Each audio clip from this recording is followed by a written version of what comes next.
What you're about to hear is one of our earliest episodes. It was an interview with the one and only Cody McBroom. And I've been a follower of his for a while. He's had a huge influence on me. And he's a very no BS kind of guy that's very much focused on not just physical health, but mental health, being your best. You know, he's a big fan of things like stoicism, right? And not making excuses, but also having the compassion along the way to get the job done. And in this episode, this was episode 70, we were just getting going as a show. You may have heard this before, but many of you probably haven't. And it is definitely worth a listen. He has a ton of hard-earned wisdom over years of practical experience about physique development, as well as balancing that with your health and becoming the best person you can be. We talk about tracking metrics. We talk about balancing getting shredded with staying healthy, pushing through those plateaus that we all love.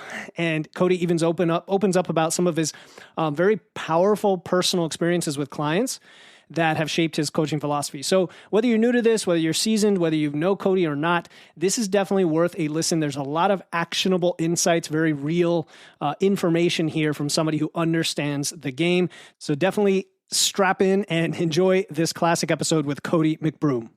In different periods of my life, there's different things I'm tracking. And when I track, I'm literally guaranteed to be successful. And the reason I'm so confident about that is because if I'm not moving towards the success I want, I at least have the numbers to tell me why, and then I can adjust them so that I begin to move towards the success I want. Welcome to the Wits and Weights podcast. I'm your host, Philip Pape, and this twice-a-week podcast is dedicated to helping you achieve physical self-mastery by getting stronger, optimizing your nutrition, and upgrading your body composition. We'll uncover science-backed strategies for movement, metabolism, muscle, and mindset with a skeptical eye on the fitness industry so you can look and feel your absolute best. Let's dive right in. Wits and Weights community, welcome to another episode of the Wits and Weights podcast. Today, I'm super excited to have Cody McBroom on as my guest to share his expertise, his philosophy, some inside strategies with us today for looking like you lift. Cody and I will discuss how to use data to reach your goals more efficiently, how to balance training for aesthetics and performance to improve your body composition, and how to overcome plateaus and obstacles along the way. We'll also get into Cody's coaching and podcasting experience and how to maintain a balanced life. Cody McBroom is a trainer, sports performance specialist, and sports nutritionist, and the owner of Tailored Coaching Method, a world-renowned online fitness and nutrition coaching company. I learned about him through his Tailored Life podcast, which I highly recommend following, and I personally listen to just about every episode. And my impression of Cody is that he's a passionate guy when it comes to strength training, when it comes to people and nutrition science, and believes in using individualized and flexible approaches to help his clients get the best results possible. Over the last 12 years, he's worked with everyone from bikini and physique competitors to TV show actors and numerous WWE stars. But most of all, he's worked with everyday people just like you and him and me, helping them finally look like they actually lift. Cody, I'm stoked to welcome you to the show. Holy shit, man. That was great. That was the best intro I've ever had somebody do for me, man. Thank you. That's awesome, man. No, I appreciate that. It's a high standard. I really appreciate that. It's well-deserved. Again, I've been listening to your stuff, and the listener is going to gain a lot of value from this. So let's just dive in. We all love transformation stories. So tell us yours. How did you go from being what you call a bit beyond chubby as a kid to competing in a bodybuilding show and coaching celebrities and everyday people, and then eventually creating the Tailored Coaching Method? Yeah, man. It's pretty crazy. It's a wild journey because I was always kind of like the black sheep of the family, just in the sense of, my dad, he moved out and owned, I don't know how this worked because he wasn't even 18 yet. He moved out at 17 and already ran a karate studio. So he ran a Korean karate studio, was a black belt. He was doing street competitions. He was in magazines. He was very fit. And my mom was a gymnast and backpacker, just outdoors person, extremely fit. Her dad was an Olympic kayaker, he did the rings in the Olympics too. So dude was jacked. My brother just naturally stayed lean. He could just eat whatever and stayed lean, played soccer and stuff like that. And I was just this chubby kid, I think looking back, it's funny because, and I'm different than a lot of people in my family in many ways. Just my personality type, my attitude, like I love my family to death, but I stand out. And one of the reasons was as well, because I was just always just a heavier kid. And the more I look back at it and kind of have studied genetics and all that stuff, it was definitely like epigenetics. You know, at the end of the day, I wasn't a couch potato. My brother played video games a lot, but I was always outside. I was always playing. I was always doing stuff. But I didn't eat the best when I was a kid, and that ultimately resulted into it. So from being a baby, I was a big baby all the way to high school. I was just always heavier. In high school, I started playing soccer and skateboarding, snowboarding, doing a little bit more. I started losing a little bit of weight, kind of hit a growth spurt, leaned out a little bit. And then I tore my meniscus sophomore year in soccer, gained some weight after that, came back junior year, kind of recovered. Senior year, tore my ACL. And so in the same knee. So like 2 injuries back to back, kind of shot down the idea of going to my original plan was go to junior college and then and then transfer to university to play soccer. That was like my hopes. That got shut down. So I ended up going to community college. I was overweight. I graduated at 17 years old because I'm a little bit younger for my class. And so there I was, man. I was 18 years old, 2 knee injuries already, surgery, heavier than I've ever been. I'm 5'9". I think I got up to like about 210, but not huge. But I will say this too. At that point, I literally had not lifted a weight before. Like I wasn't the high school kid in weights class or anything. I did not lift, like period, pure fat. And I just remember being like, man, like I have friends at college playing ball. I'm just kind of back home going to school because my dad told me to go to community college, do business, study business 101 or whatever. I was just overweight. I was unhappy. I was sweating too often. I had no energy at a young age. I was, partying too much, stuff like that. And I don't know. I just had this light bulb moment. One day I looked in the mirror after getting out of the shower. I was butt naked and just looked at myself and was like, dude, you're pathetic. This, like, not to shame yourself or make it, too negative, but I literally was like, man, this is just unacceptable, dude. You got to make a change. So I took ownership of it, made a big shift. And when I made that shift, I just literally went all in and I just completely transformed my body, starting with everything that doesn't work, just trying it all. And there was definitely some ups and downs with losing and gaining. But eventually I found content in like T-Nation and bodybuilding.com forums and started like reading from other people and learning from them. And I fell in love with blogs and content and writing and fitness books, which led me to just digging deeper and deeper. I eventually changed my degree in school to the fitness program at the junior college. My parents both said no at the time because I was still overweight and didn't really know what I was doing, but I forged my dad's signature, did it anyway, changed my degree, did that. He found out later on. I ended up getting an internship at a strength gym in Seattle called Vigor Ground and just learned a ton, man. It was just really cool. Like I just met a lot of cool people at a young age. I got into the industry at 18 years old. And so I started with a really good foundation and dove headfirst. And there was never a point where I was like, maybe I'll do this. Maybe I'll do something else. It was like, this is all I have. This is all I'll do. This is the only thing I want. And I never had a plan B. So I lost 40 to 50 pounds myself. And then the transformation went from losing 40 to 50 pounds of fat to realizing now I'm just skinny and I need to put on muscle. So then I started diving into building muscle and, I was training people, and then I did a bodybuilding show, which got me into nutrition. And then that led me to becoming a nutrition coach and then certifying multiple times with that. And then eventually I became a sports nutritionist and I kind of went further with my credentials and certificates. And long story short, man, I just kept going and going until eventually I started my company, which is where we're at now. Yeah, for sure, man. I mean, your passion and energy shines through. You said you went all in at a pretty early age. And I could relate to so much of your story, the difference being that it took me like 40 years before I could get to that point of figuring it out. But I'm also 5'9", and I understand what being 210 at 5'9" without any muscle is like exactly. But saying that you were unhappy, sweating even at that young age. And then even just the consuming content, because there's so much misinformation, and we're in a golden age right now, for better or worse, right? I say for better, I'm an optimist, that there's so much great information if you can find it. And guys like you, Cody, and everyone I try to steer people to with the books and podcasts are a fantastic way to learn and grow today. So I love that story. And then you just kept going and going and going and building. And people who are listening to this, like, check out Cody's stuff, because it's not just about fitness here. It's about the hard work. It's about learning, growing, and doing the heavy lifting. And there's a lot of business principles you talk about, and a lot of, you reference, Socrates and Stoicism, things like that in your stuff. So I appreciate all of that. So speaking of the physical mastery, right? You've written, I think it's on your website, that having true power and clarity in your life starts with your body physically. And I agree with this 100%, but explain your thinking behind that premise. Yeah. So this is, I used to say, I actually made shirts for clients way back years ago that said, your body is the fastest path to power. Or maybe the shirt just said your body is the path to power because it was big on the back. But like, that's always been kind of something in the back of my mind because I did not do good in school. I wasn't a philosophical person. I didn't read. I wasn't an intellect until I found fitness. And I didn't, fitness in the transformation I made physically, it created a level of self-mastery in so many other areas. Like it's what taught me discipline. It's what gave me grit and willpower and self-control. It's what taught me purpose and meaning in life. It's what gave me more motivation to push. It's what allowed me to create more self-belief and eliminate self-doubt because I kept proving to myself what I could do and what I was capable of. It gave me more confidence, which gave me the ability to take action and take more risks in life, which led to more success. Like it opened up so many doors for me.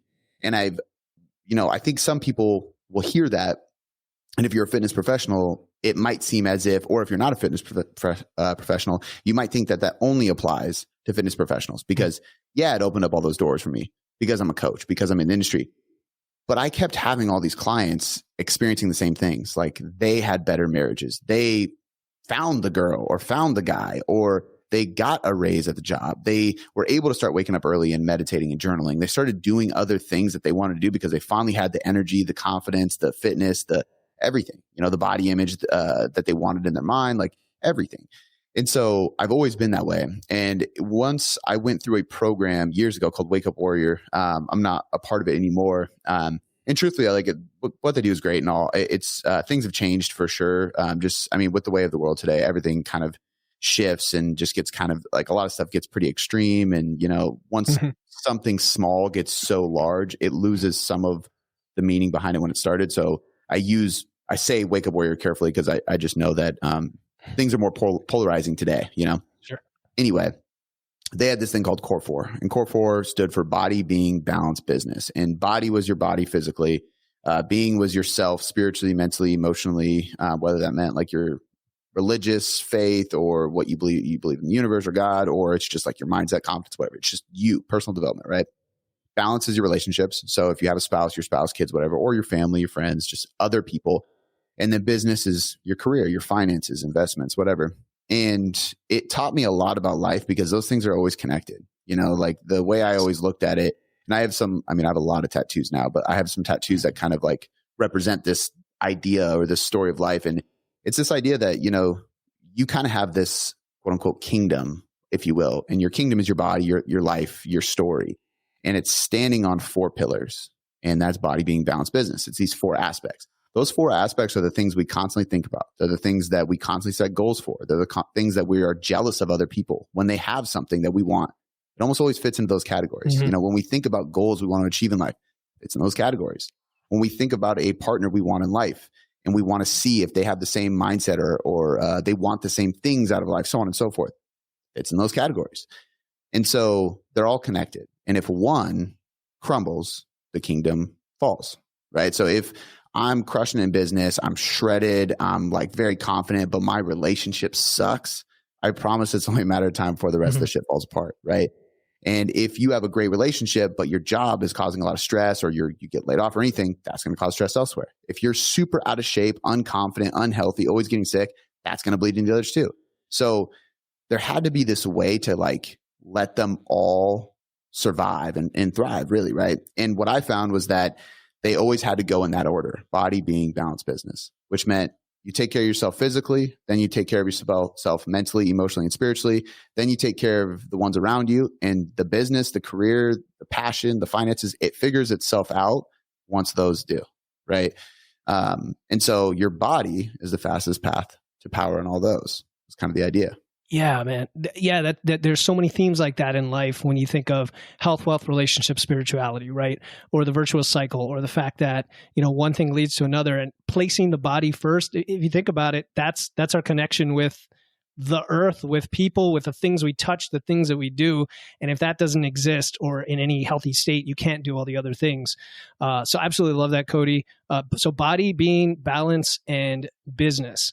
It also reminds me of the idea of like the self-worth that you get from improving your body physically then leads to the self-confidence and now gives you the ability to help somebody. It's like in the airplane, you have to put the mask on you before you help your kid, Yeah, good stuff. So getting deep here, Cody, as I expected. That's exactly it, man. You got to take care of yourself before any of those other things kind of work themselves out. And I think that it became very obvious for me, and I've kind of used that. I mean, I went through Wake Up Warrior when I was like 20 years old. So it's been like a decade of me just keeping that in the back of my mind and letting that be my North Star to direct me through the actions I take in life. And it's been a game changer, Yeah. And honestly, who would listen to you or follow you if you hadn't gone through that yourself, right? If you hadn't mastered it. Yep. So like your ability to impact others is springs from that. All right. So let's get a little bit more practical for a second here. On your podcast, you talk a lot about using data, measuring, tracking, using feedback. And actually just today, perfect timing, you posted on your IG account, if you're not tracking, you're guessing, and nobody guesses their way to a great body. So this speaks to me because I have an engineering background, engineering mind. I think of like KPIs and measures and outcomes. And I love to coach with my clients in that approach too. People talk about it, tracking as being annoying or inconvenient, but I always say, well, how inconvenient is it to not know what's going on and never have results compared to the minor inconvenience of tracking? So what would you say differentiates that approach, which I think is pretty core to how you do things versus other methods, and then how that leads to better results? Well, I think that it kind of depends on what other methods we're looking at, because to say that I would never say, and it depends if we're just specifically talking about tracking macros. A lot of people read that and that's what they assume I'm talking about, which for the most part, it definitely is. It falls in that category. But if you are trying to reach a weight loss goal, you better be tracking your weight, whether you're tracking macros or not. If you want to reach a new business goal, you better be tracking KPIs and sales and leads and conversions. There's a lot to it, If you are recording a podcast like this one and you want to be successful with it, where are your downloads at? How many episodes a week are you doing? Where is your demographic? Where are your listeners? What time are they airing? Like, there's a lot to it. So growth in anything requires metrics. And that's the big point, right? You can't guess yourself to a great result or successful anything, really. And so the nice thing about macros specifically is that it does take that guesswork out of it, and it allows us to be sure that we're heading in the right direction. Now, everybody knows that there's more than one way to skin a cat. You can create a deficit in many ways, and a deficit is ultimately what leads to fat loss. So, of course, as you can imagine, I get people that comment on that, and they're like, well, what about this? Or what about this? And it's like, hey, is there a deficit being created? Yes. Okay. At first, you might be able to do that without tracking, but what happens when you plateau? How do you create a bigger deficit without tracking something?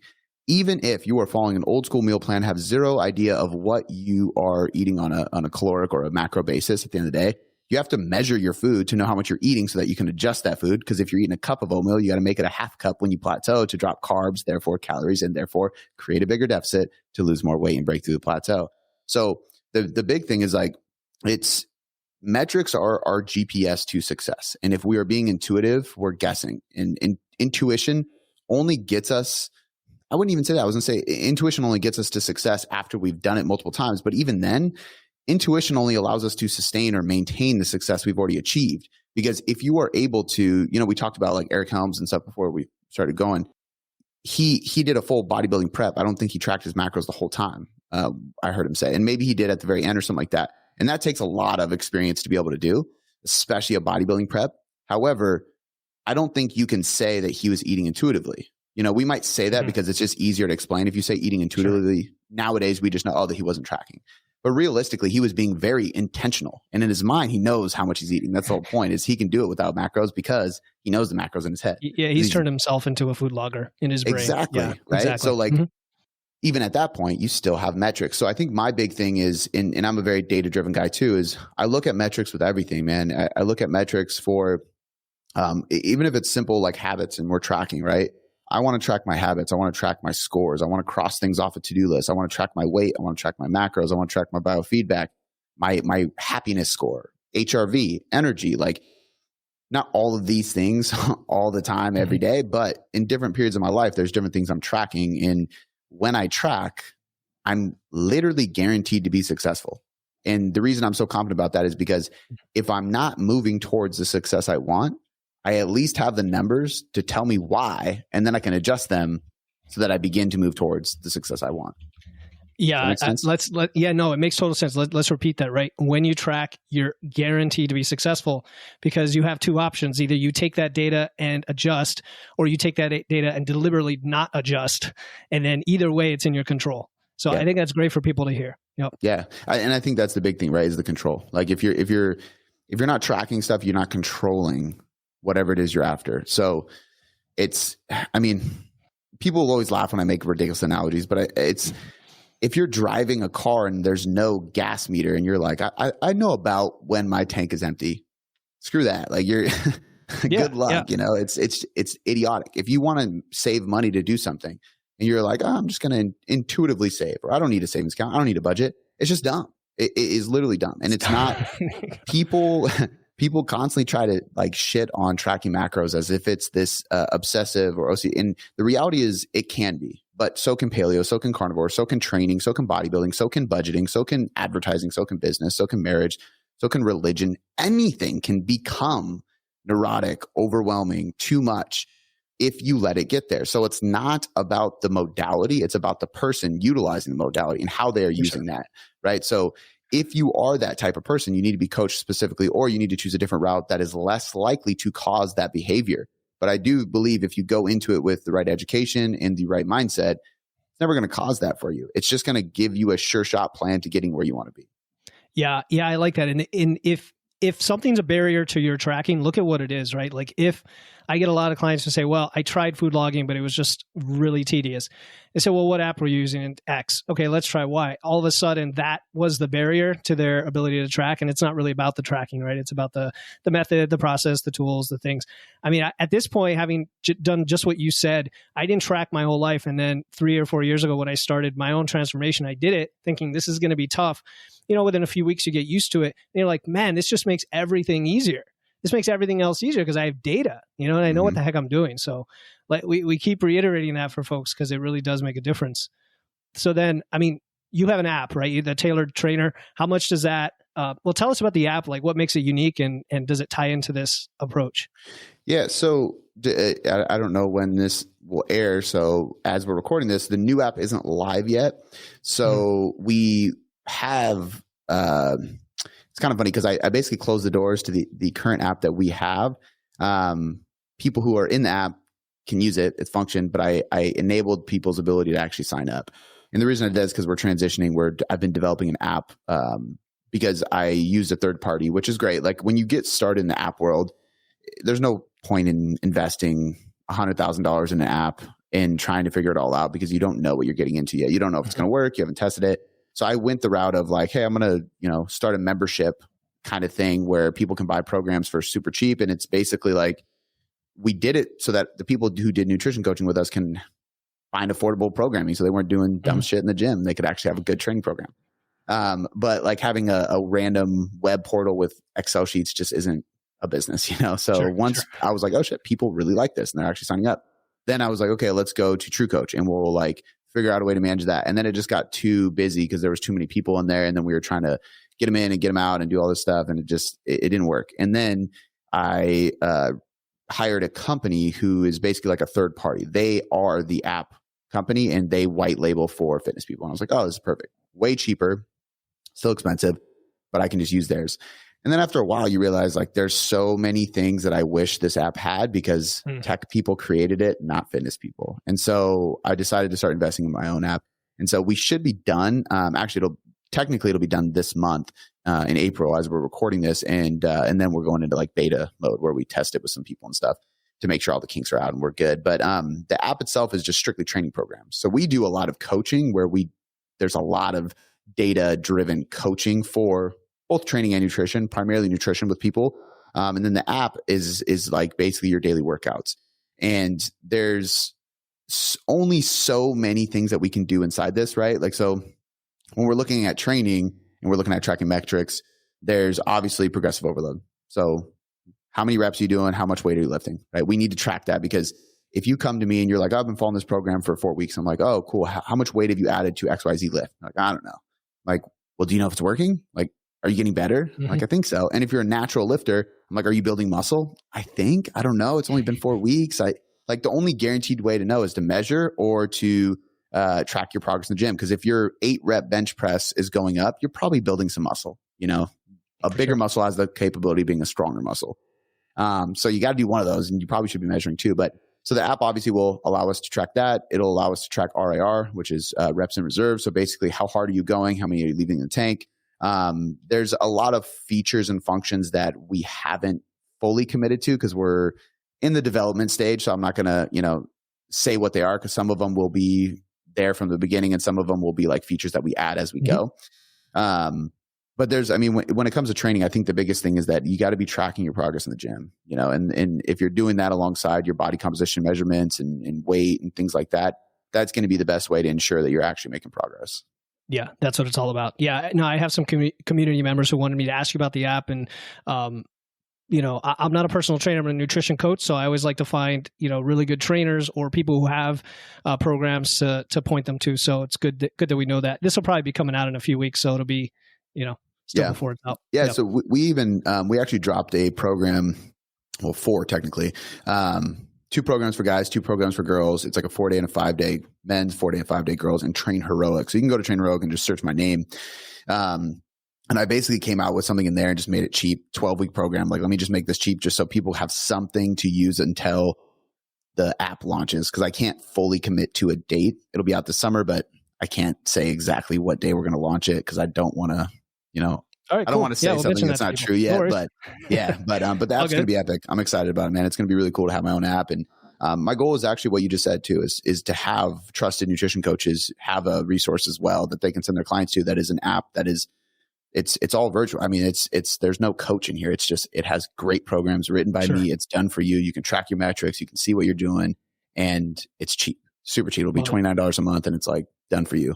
Yeah, I love it. You love it because as a coach and my clients, there's a lot of frustration when it comes to tools. We live in a digital world, and even from a nutrition coaching side, there's no one thing that does everything you want. Just like you, I wish I could just leap forward in my business and like invest in my own custom app. I know the 100 things that it needs to do, and nothing does that today. Right? Yeah. So you do your best to work around it. So all right, getting back into the lifting nutrition, since you brought that up, people do want to look and feel better. They also want to lift and perform like an athlete. Sometimes these goals are in conflict, right? And this is why we use periodization, both from a training side and from a nutrition side. So how do we strike that balance? What's your philosophy when we talk about someone who comes in and says, I want to optimize my body composition, but I also want to be the healthiest. I want to live long and I want to perform. Yeah. It's, everybody wants the perfect trifecta. I think it's absolutely possible as long as you're not living in any extreme. And I think that's the conversation that has to be had, is educating them on the negatives or the downsides that come with going to any one extreme. So for example, I'll be competing in men's physique in October. So my prep hasn't really started yet.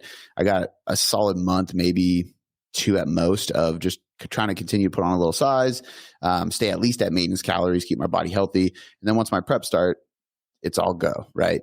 Now, if I have, let's say, 20 pounds of body fat to lose to get to prep, for me personally, that first 5 is going to be healthy. I lose 5 pounds of fat, I'm going to be healthier. After about 5, I'm just getting to a point where I'm too lean. Because I'm already, I can see my abs. I'm already leaner than the average person. So this is the point, is that when you break through and get into that extreme range where you're so lean that it's no longer functionally healthy, that's where, there's downsides to it, right? And these downsides are essentially hormone dysfunction. So if you go too far in extremes, you're going to have, if you're a female, you might experience REDS and the female triad, where, you have amenorrhea, maybe some bone loss issues, osteoporosis, things like that. Obviously, immune system crashes, cortisol levels going to be chronically elevated, which is going to lead to more stress. Typically, your thyroid hormone is going to get suppressed. If you start having a lack of T3 to T4 conversion, which is your thyroid hormone, your metabolism is going to metabolically adapt. Like, that's part of it, right? All of this is really part of metabolic adaptation. For guys, testosterone is going to lower, for women as well, but it's just not going to be nearly as big of a deal. And eventually for women, the menstrual cycle can potentially stop happening because they take it too far and their sex hormones continue to drop. Usually that only happens when you're getting like contest lean. But the point is that if you want, there's a difference between getting lean and getting shredded. And I think that's where this happy medium is. Because for a lot of people, getting leaner, so let's take guys with testosterone, for example. If we diet, testosterone is going to drop. But like if I put you in a calorie deficit, within days, your testosterone is going to drop. But it's suppressed because of the lack of intake of your food. It's not permanently suppressed. So if I give you a refeed day, boom, it's right back up, right? We're not reversing metabolic adaptation here with a refeed, but we're also not compromising testosterone by eating less calories for a few days. It's a short-term response. It's the same reason why they say if you're going to get your blood work done, do it fasted in the morning after sleeping. Don't go train or go eat, because those things can cause a drop in testosterone numbers. It doesn't mean training lowers testosterone. In fact, it's the opposite. So it depends when you're reading it. But the point is that when we talk about like long-term wise, the only way we're going to see a significant drop in testosterone for guys is if we take a diet too far or too aggressively, or we do it too frequently, right? And these are like, I always call them the dieting dials. We have intensity, frequency, and duration. If you diet for too long, that long-term diet fatigue is going to stimulate long-term hormonal adaptations like cortisol being too high, so the stress hormone, testosterone being too low, the sex hormone for guys. If you go too aggressive at the diet, you might experience those. If you diet too often, you're going to experience those. So we kind of have to balance these three dials or meters in order to find this happy medium, because for a guy who has 40 pounds of body fat to lose, the more body fat you lose, the healthier your testosterone is going to get, because that body fat is causing lower testosterone levels. However, if you lose 60 pounds when you only had 40 to lose because you're going to step on stage, once you get past that 40, now you're on the other end of it. You're getting leaner and leaner, and it's getting lower and lower. So there's this happy medium. And as far as performance goes, it's very similar. It's just that if we have a lower energy intake because we're in a deficit, obviously our performance is going to take a hit. If we are not taking in as much calories, it's going to be harder to maintain muscle, which makes it harder to train. It's commonplace, For sure. So it's kind of balancing these things. I think that the smartest thing to do is periodize them so that you can focus mainly on one thing at a time. And then for everyday individuals who have a considerable amount of body fat to lose, which I would say is 20 plus pounds of just pure body fat to lose, I see no reason why they can't consistently get healthier, build muscle, get stronger while losing body fat. Yep. And that's recomp. And they would say recomp's impossible, but it's really not. They see it all the time in research, especially if you have a lot of fat to lose or you're brand new to lifting. But even somebody who's just hasn't been serious about it for a while, you can absolutely recomp. I see it all. I see it all the time. So, there's definitely a happy medium. I think it's just when you take it any which way to extremes, like if you want to be the healthiest person that lives the longest, you're not setting yourself up to get the most jacked or the most shredded or perform the best. If you want to be the strongest power lifter, you're also not going to be the most shredded or most healthy. So like you got to find out where the happy medium is for you. And if you want to take it to an extreme every once in a while, more power to you. Hey, this is Philip, and I hope you're enjoying this episode of Wits and Weights. If you're finding value in the content and want to stay up to date with all our latest episodes, be sure to hit the follow button on your favorite podcast platform. By following, you'll get notified whenever a new episode comes out, and you won't miss out on knowledge and strategies to level up your health and fitness. All right, let's get back to the episode. Yeah, I'm always wondering about that because, 4 or 5 years ago, I never would have thought I could even see muscle definition, let alone go to an extreme. And I haven't done anything like what you've done toward a show, but I'm very interested in potentially doing it. So, people are listening. You talked about having extra weight to lose as kind of a starting place, or if you're detrained, I see it as like you come down into that range, that healthy range where you could potentially live there the rest of your life. But like you said, then you can periodize it to get down lean, maybe going into the seasons, like into the summer season where you go to the beach, maybe bulk during the winter up here, we're all in our jackets and you get, it's cold, you eat a lot of food.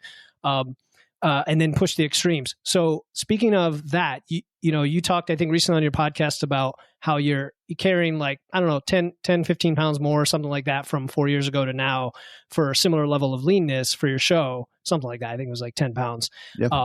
What is, in terms of these hormonal and metabolic adaptations you talked about with the reproductive hormones and thyroid and everything else, is the depression level, is the adaptation the same for the same amount of weight, same amount of body fat, Cody, if you're heavier versus if you're lighter? Do you know what I'm trying to say? Like now that you've got more weight on your body, you don't have to go to a lower weight, but your body fat percentage is still going to get in the same range. Is it the same adaptation? It's a really good question. I don't think we know, because I don't think there's been research. They would have to do, let's say, they would have to follow up with participants who were in a metabolic adaptation study and then do another study after they've done a successful gaining phase for a year. You know what I mean? Like it would be very difficult. It'd be really cool. I would love to see that. Yeah.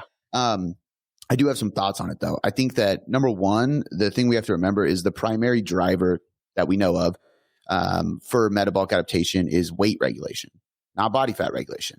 And I say that lightly because there are a lot of hormonal adaptations that are caused by body fat. So there's plenty of times where people, you know what I mean? If you're too lean, it's your body fat levels that are causing amenorrhea or extreme, with women in extreme cases, or men, testosterone. If your diet is super low in saturated fat, or you're extremely lean and don't have much body fat in your body, your testosterone levels are going to take a hit. So there's definitely something there. But if we look at like early stages, especially of metabolic adaptation, it's kind of like the whole thermostat thing, and it's based on your weight. This is why James Krieger did that case study, research study, where he took somebody through a bodybuilding prep, and every pound he lost, he added that weight back onto a weight vest. And the guy wore like this it's like a weighted shirt. Yeah. And so he lose a pound, he add a pound, and he had to wear it to work. Thankfully, he owned a gym, so people didn't think he was too crazy, but he would wear it to the gym. He'd wear it while he trained. He'd wear it to the grocery store. If you think about it, like I'm wearing a shirt, and then, next week I would check in with my coach and I'm down a pound and I just put a little pound in it. It's really not that big of a deal. After you lose 30 pounds for prep, I'm sure it's weighing you down, but you acclimate to it. Kind of like the whole like Milo with the calf on his back, progressive overload. Yep. So they saw that he diminished metabolic adaptation. He was able to diet on way more calories, and it made it tricky on the reverse diet, obviously, because part of the problem is that you kind of can trick your body into getting there from a metabolic perspective, meaning your maintenance calories. However, if you're that lean, you're still going to experience those negative hormonal adaptations. The problem with that is that if you didn't have to diet super low, you don't really have to bring your calories up super high after the show. Mm-hmm.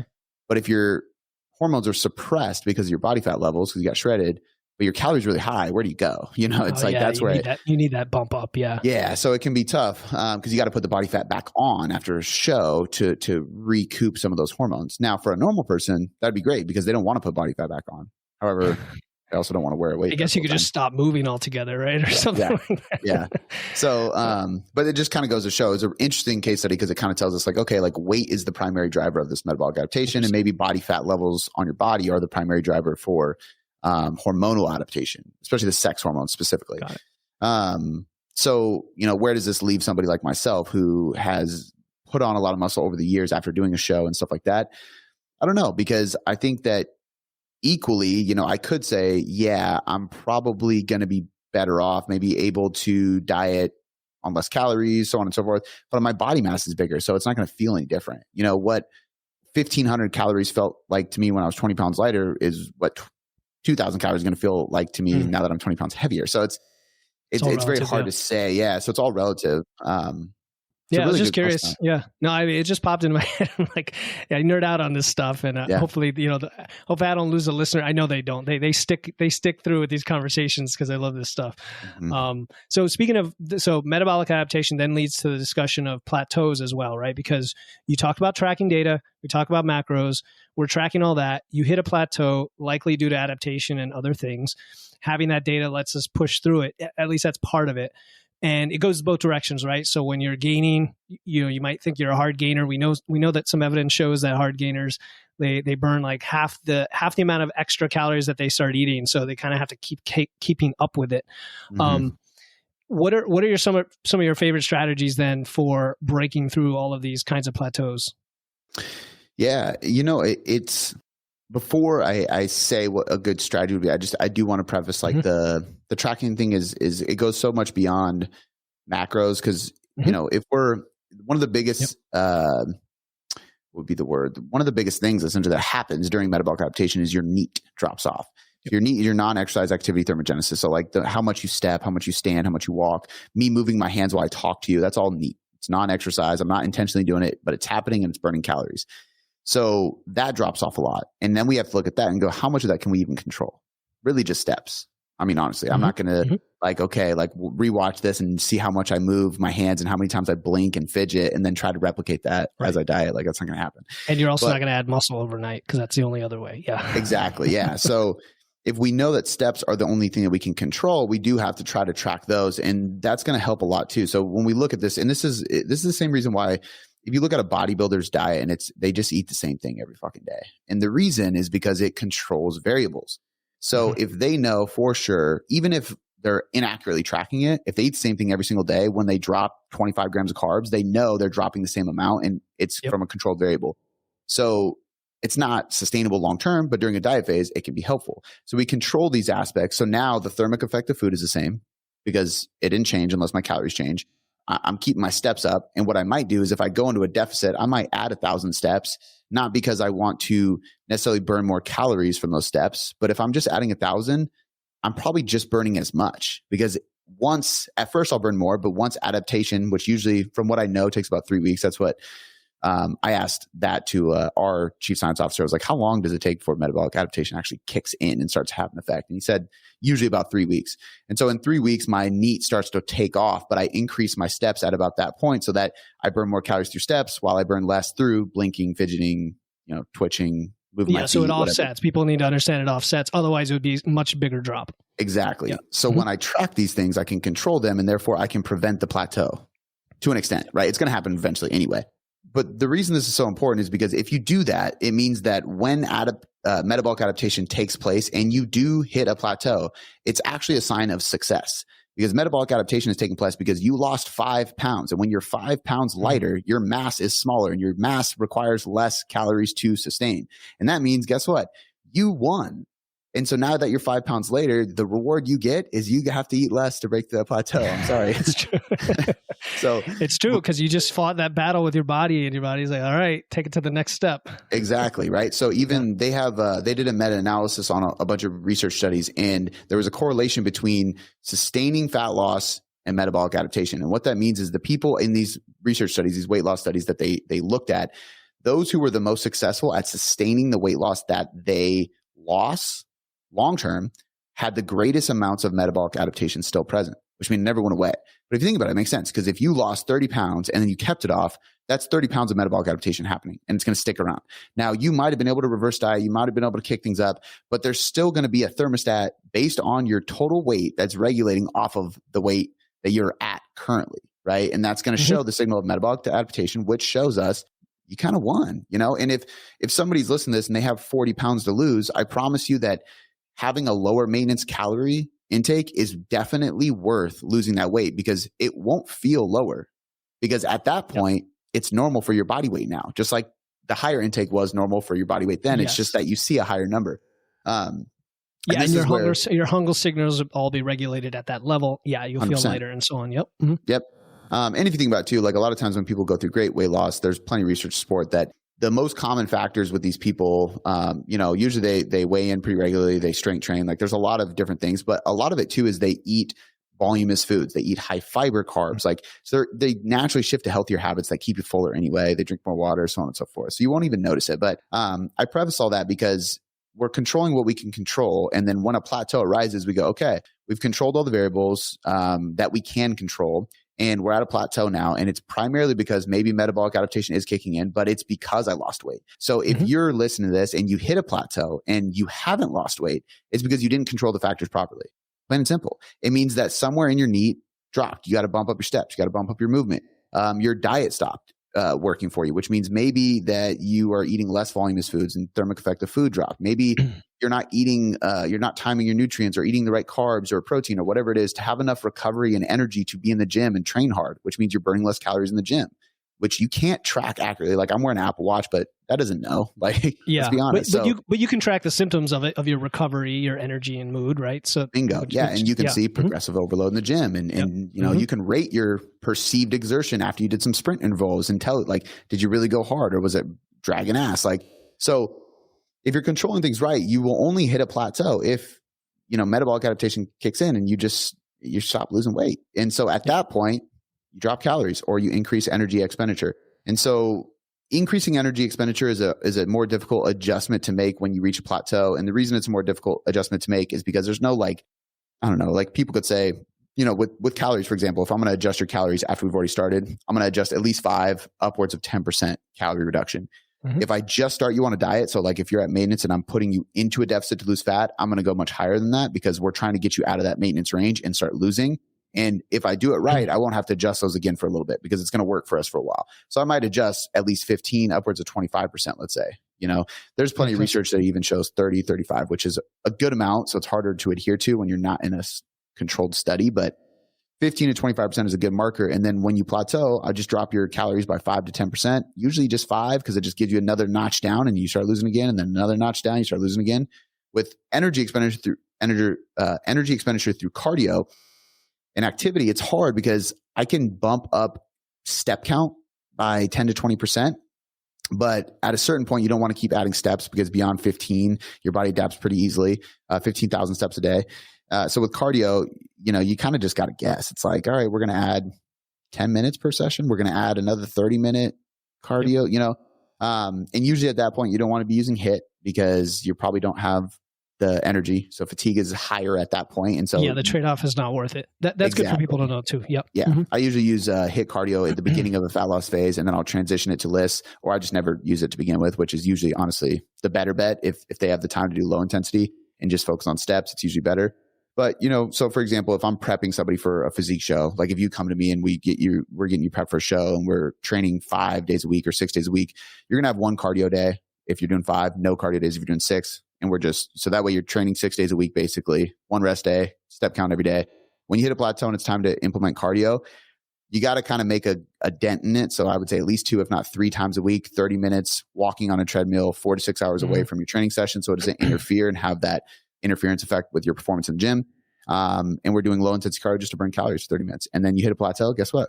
Now we're going to 4 days a week.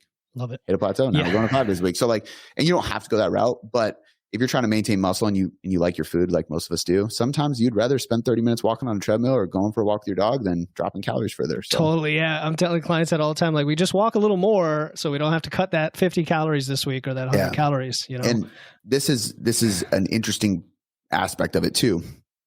With regards to metabolic adaptation and everything, there's a lot of research to support that if you implement cardio, you will naturally eat more calories throughout the day.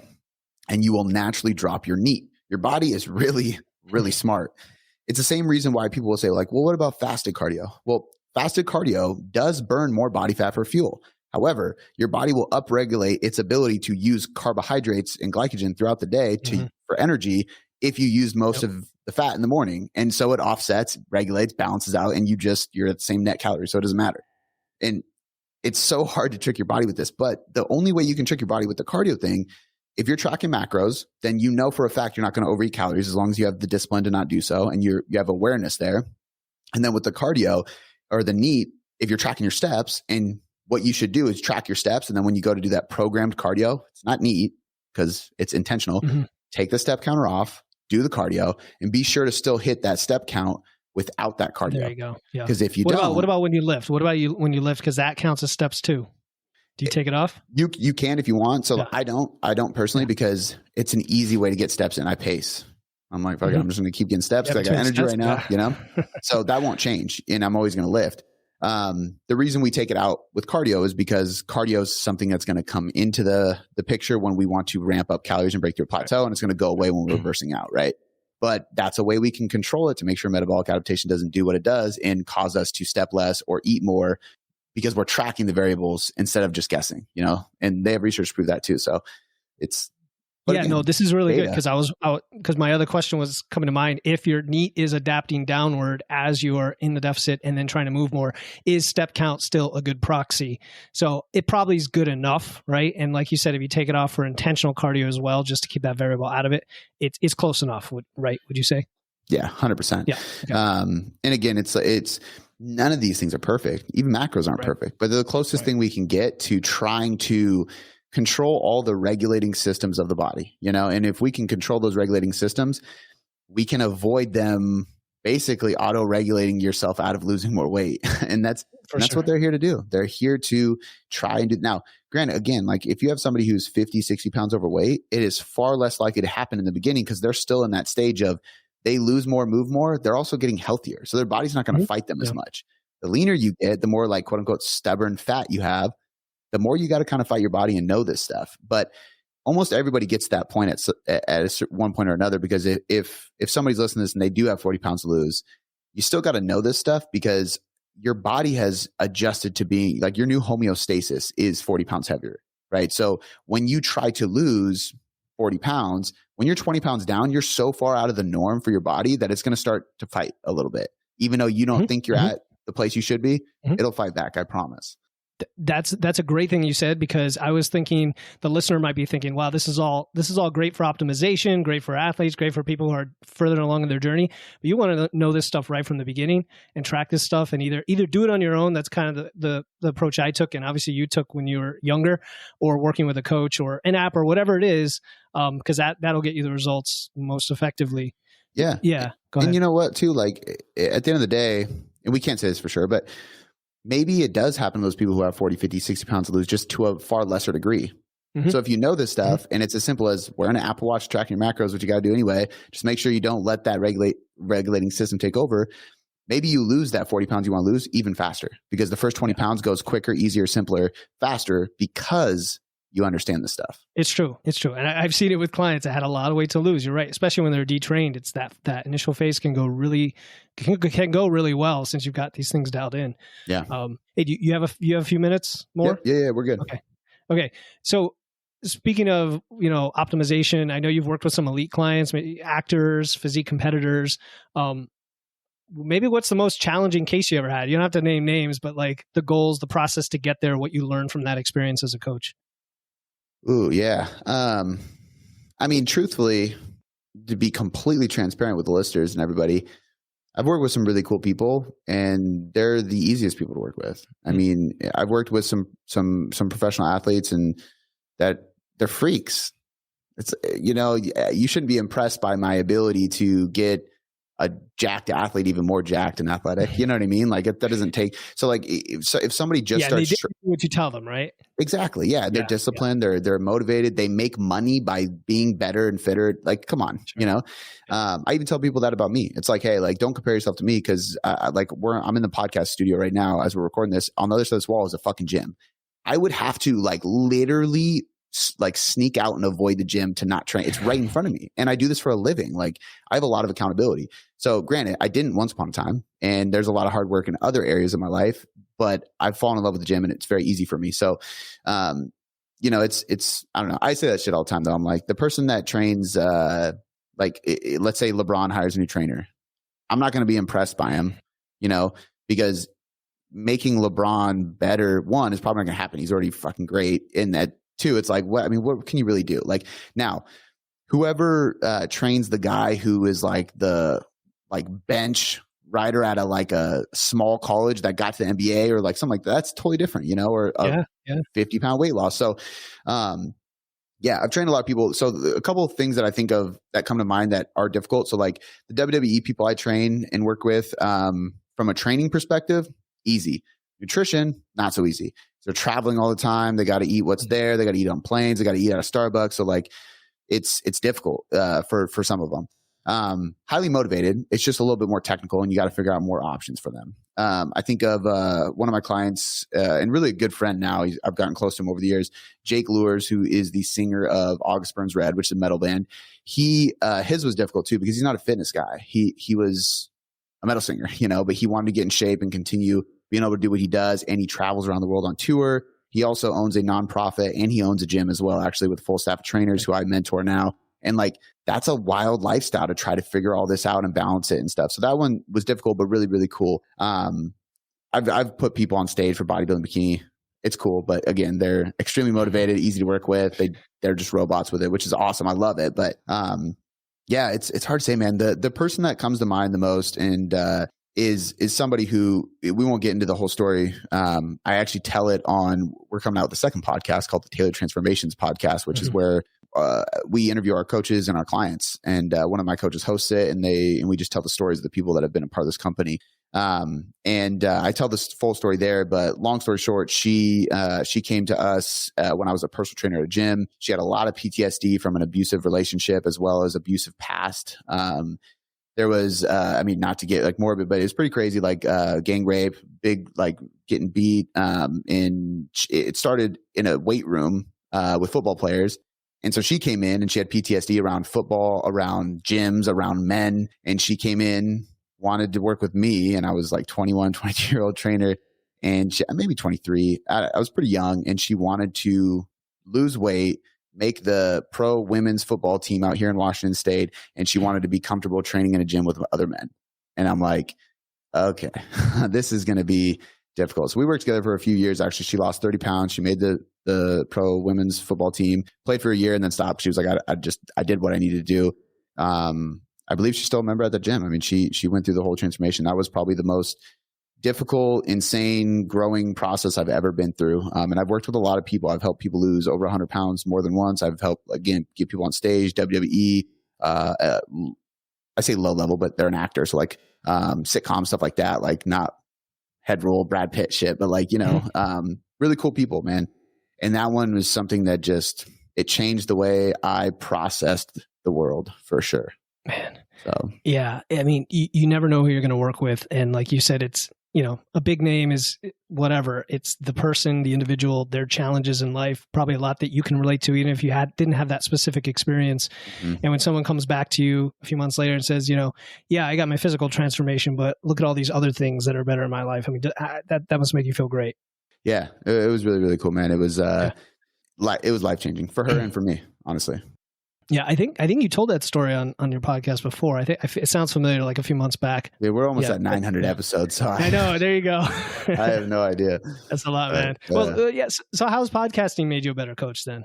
Man, it's a form of. I mean, it's one of my favorite platforms. I think it's allowed me to articulate topics really well because you can authentically work through science and coaching application, like better than any other platform, and it gives me a platform that I can do so without a time barrier, because I can turn on the mic out here and I can talk on a topic for an hour. And I know that I'm not doing a client check-in or on the phone with somebody or in a meeting that has a time cap or has one person on their side of the screen that is on a time crunch. Like, it's not specific to one person. So they don't need this answer right now to figure shit out, right? It's something I can just teach. And so it's made me a better teacher and communicator without a doubt, which in turn makes me a way better coach. It's taught me to study better because if you're going to talk on topic, you better study it first, So I've really had to learn how to find research, find information, study it, educate myself, and then learn how to interpret it in my own way.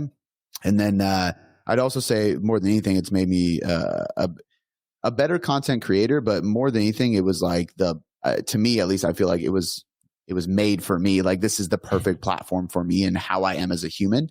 So I was very grateful to get into podcasting because it allowed everything else I do to just resonate with people better and hit people better because they can listen to the real me talk for an hour. And I don't know, I've always said, like, if you can talk on a topic for an hour, you probably know what you're doing. It's a good sign for people to learn how to trust you and to really get a good sense of who you are. And it allows me to authentically and transparently talk about who I am as a person. And that, I don't know, that translates into people's headphones and I don't know, it hits home so well for people. I'm feeling you, man. 100%, because if I had to write articles or, do social media reels and that was the only way to get to people, it couldn't happen. Like, just being able to, like you said, think through things and even the research. People get you. I know you do Q&A episodes all the time. I'm sure every single one of those questions comes in. Part of the answer, and part of it's like, let me go just double check or let me do some research or, and it's just learn. Like, it just accelerates it. So I totally feel you, man. And you can't be fake. I mean, we're here just having this conversation. You never know where it's going to go. This couldn't happen 20 years ago. I always like to ask because it's pretty cool. It is really cool. And you get to connect with a lot of cool people.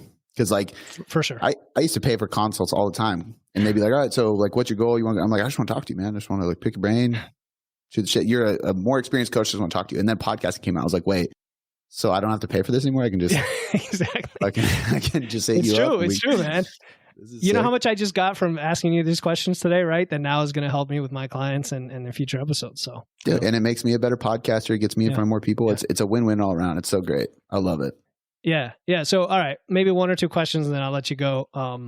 What are you working on now that's like, besides your app and stuff like that, the industry's changed a lot, even in 10 years. Mm-hmm. Like, are there trends, are there advancements, are there technologies that you're really excited about or experimenting with that, you want to talk about? Honestly, no, man. I think that there's been so many things to come out, but nothing has really stood out to me as and we try a lot of things, but I'm yet to find anything that is like groundbreaking. I think that at least in the tech world, I'm working on a lot. I mean, we're always improving our systems. Right now, I'm really working on building the business from like a role structure perspective. So like the people on my staff, making sure that we're all in our own roles. We know who reports to who for what and who's in charge of what, and like just working very organized and efficiently so that we can grow at a better rate. I'm working on reaching out to other communities and doing seminars. So I'm actually like in the process of seminar here next month, and then Portland hopefully next month, New York in September. We're working on something in San Diego hopefully. So really traveling and get in front of other gyms and communities and stuff like that. But none of that's tech. It's I mean, the app's tech, but I'm not doing any of the app people, stuff. Right? Systems and people. Yeah, exactly. Yeah. So the app is something I'm working on, that I'm in meetings with developers all the time just to approve things and make sure it's moving in the right direction. The apparel stuff took a pause because we had to restructure. We had some trademark issues and we had to kind of go back and kind of get our ducks in a row. It's a new industry. So we're going to be coming out with a new line here next month and then another one in the summer. And so getting that back rolling is going to be exciting. And just more of everything, man. I love creation. So anything business wise that allows me to be creative, I love, man. You're in everything, man. You're in everything. It's always an inspiration, man, to hear you doing all this, because it pushes the rest of us who want to get there someday to keep going. Yeah. Because I always look at it as like I want to be surrounded by people who are beyond me that push me to the next level. So good 100%. stuff. Yeah. Good stuff. Okay. So I always ask this question of all guests, and that is, what one question did you wish I had asked, and what is your answer? Ooh. Damn, that's a good question, man. I don't know. It's paid off a lot on these episodes. It was a really good podcast. I mean, we covered a lot with just training and nutrition and everything, man. I think that, man, you stumped me on that, dude. I don't know. I don't ever that's the funny thing is because as soon as we got on, I was like, I know you sent some topics. I don't remember what they were. I didn't really look at them. And I do that because I like to just go in and just let's just authentically talk and, so to me, I don't ever have expectations except having a good time, So to me, this is perfect. We're shooting the shit. We're talking about the stuff we love. And I just hope that I guess the only question I would say is what do you hope the listeners get out of it, and because I was about to say that anyway. And I just hope I hope somebody learns something. I hope somebody gets value from it. To me, I'm I have a big mission this year of every time I talk to somebody on video, every time I talk to somebody on the phone, every time I see somebody in person, every time I have somebody ask me something, any interaction that I have any single day of my entire life, I've made this commitment this year. 2023 hit. I was like, this is what I want to focus on is I want them to leave with more value than they came to me with. I want them to leave in a better mood. I want them to leave with a new piece of knowledge, just a little nugget that can help them improve. I want them to have more positivity, more self-belief, confidence, anything. I want to be the person that puts energy in other people, when they step in a room with me. So I just hope everybody listening gets that. That's more than anything, 100%. They did, because I did. And I know everyone listening, is here for that reason. They have that growth mindset. So thanks a lot, man. Where can listeners learn more about you? Yeah, so Instagram at Cody McBroom. I post every day there. Everything else is on tailoredcoachingmethod.com. We write articles almost every week. Tailored Life podcast is on there as well. We have 3 episodes that go out a week. We're starting another podcast soon. We got YouTube every other week. We're pumping shit out like crazy, and it's all free. Obviously we coach. That's what we do for a living. Otherwise we couldn't do that shit for free. But we got a lot of great content for free. So go check out any of that out. Yeah, man, your purpose is clear, in the world here, and this stuff means a lot to a lot of people out there. So I'll put your IG and tailoredcoachingmethod.com in the show notes. Man, you brought so much value today, for a fact. Thanks again for coming on. Yeah, absolutely, man. Thanks for having me. Thank you for tuning in to another episode of Wits and Weights. If you found value in today's episode and know someone else who's looking to level up their wits or weights, please take a moment to share this episode with them. And make sure to hit the follow button in your podcast platform right now to catch the next episode. Until then, stay strong.